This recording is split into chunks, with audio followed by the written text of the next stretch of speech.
Bonjour à tous, bienvenue dans cette nouvelle vidéo. Je garde mes notes avec moi parce que j'ai plein de choses à vous dire. Je vais peut-être la faire en deux parties même parce que voilà, il y a du taf.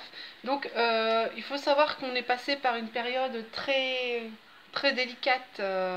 Moi je suis assistante maternelle et d'un mois à l'autre le salaire peut énormément changer.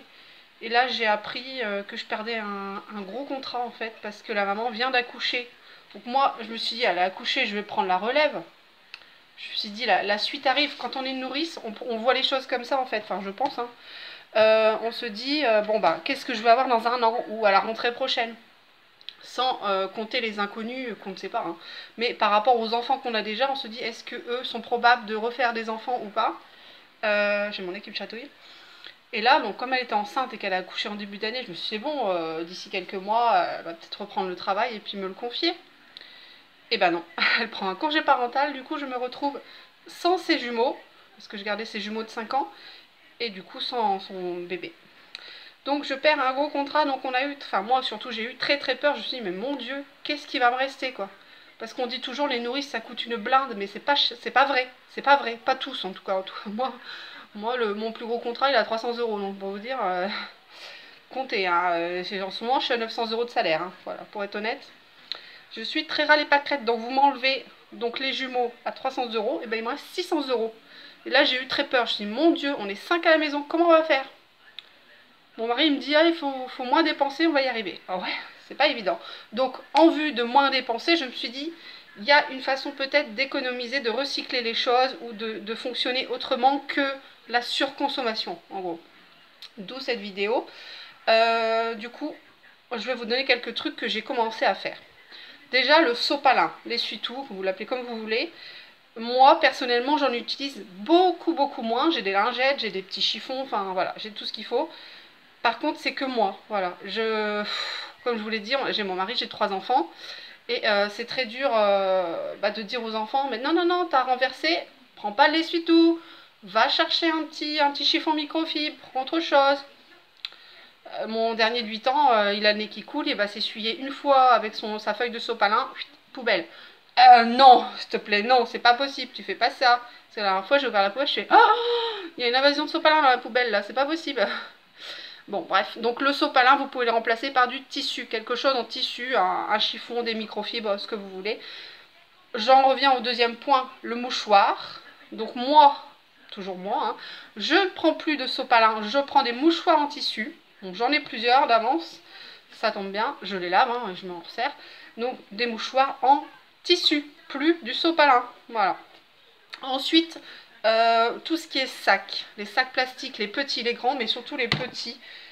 Tout ce qui est par exemple en pharmacie, ils en donnent plus maintenant, plus trop. Hein.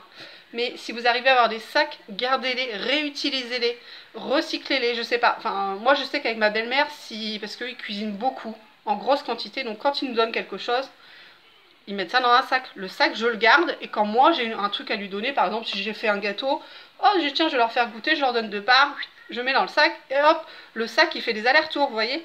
Donc surtout, ne jetez pas les sacs, même les sacs en papier où on met les fruits et légumes maintenant. Gardez-les, ça se recycle, même pour allumer la cheminée à la rigueur, vous voyez. Un truc que j'avais pas marqué sur ma liste, ça. La cheminée, vous n'êtes pas obligé, enfin normalement, on ne brûle pas de plastique, tout ça. Nous, ici dans le village, il y en a quelques-uns qui le font, malheureusement. Hein. Chacun est libre de ses faits et gestes. C'est la télé que vous entendez. Hein. Ensuite, donc pour la cheminée, vous pouvez brûler les boîtes d'œufs. Moi, je prends des plateaux de 30, donc ça part à la cheminée au feu. Les rouleaux de papier toilette, les rouleaux de papier sopalin, pas tout ce qui est journaux, forcément. Les papiers importants, style avec des noms, ou genre si vous faites du tri dans vos relevés de compte, ça se garde un certain temps. Si les dates sont finies, je crois que c'est 5 ans les relevés de compte, si vous en avez qui datent de 6 ans, et ben au feu. Moi je vais pas les jeter comme ça, hein, c'est mort. Hein. Ne les jetez pas à la poubelle. Hein. Soit vous les coupez en lamelles avec des machines spray, là, je ne sais plus comment ça s'appelle, j'en ai une en plus. Nous on les met au feu, clairement, voilà. Ensuite, nous on a des problèmes avec nos poubelles en ce moment, ils ont changé ça depuis un mois. Donc ils ne passent plus toutes les semaines. Avant ils passaient tous les lundis matins pour le container, donc les sacs noirs et les sacs transparents pour le tri. Ils passaient une fois par semaine. Depuis un mois, ils ont décidé que c'était autrement. Ils passent une fois tous les 15 jours et le lundi, c'est les sacs, c'est le container avec les sacs noirs, les sacs ménagers, hein, les ordures ménagères. Et le mardi, c'est le tri, c'est les sacs transparents, on met tout ce qui est plastique, bouteilles, carton, etc. Du coup, voilà. Mais là, ils ont décidé de trier encore plus que ça. Donc, il faut plus mettre de barquettes alimentaires, faut plus mettre, enfin, tout ce qui est barquette de beurre, barquette de jambon, barquette de fruits, barquette de viande, que ce soit plastique ou polystyrène, c'est interdit. Ils les prennent plus, ils vous laissent les sacs sur le trottoir, ils vous les éventrent carrément. Donc, le tri... Tout ce qu'on mettait, genre même un papier sopalin, un pot de yaourt, tout ça, les petits trucs là, un gobelet, tout ça, moi je mettais ça dans les sacs transparents, ils n'en veulent plus. Donc ils nous disent qu'il faut les mettre dans les sacs noirs. Sauf que si on met dans les sacs noirs, on va sortir plus souvent notre container et ça on le paye le sort. Le sort du container noir, on le paye. Donc moi il est hors de question que je paye plus ça. C'est le dernier point que j'aborde avec vous. J'ai trouvé une astuce, je mets ça dans un petit sac. Un petit plastique, n'importe quoi, ça peut être un sac de congélation que j'ai restauré, que je viens de sortir et il n'y a plus rien dedans, je mets ça dedans. Et quand j'en ai une petite poche, je le mets dans une poubelle communale. Et voilà, comme ça je ne sortirai pas ma poubelle container plus souvent. On en donne assez des sous, vous en pensez quoi? Je vous dis à bientôt, ciao, dans une deuxième partie.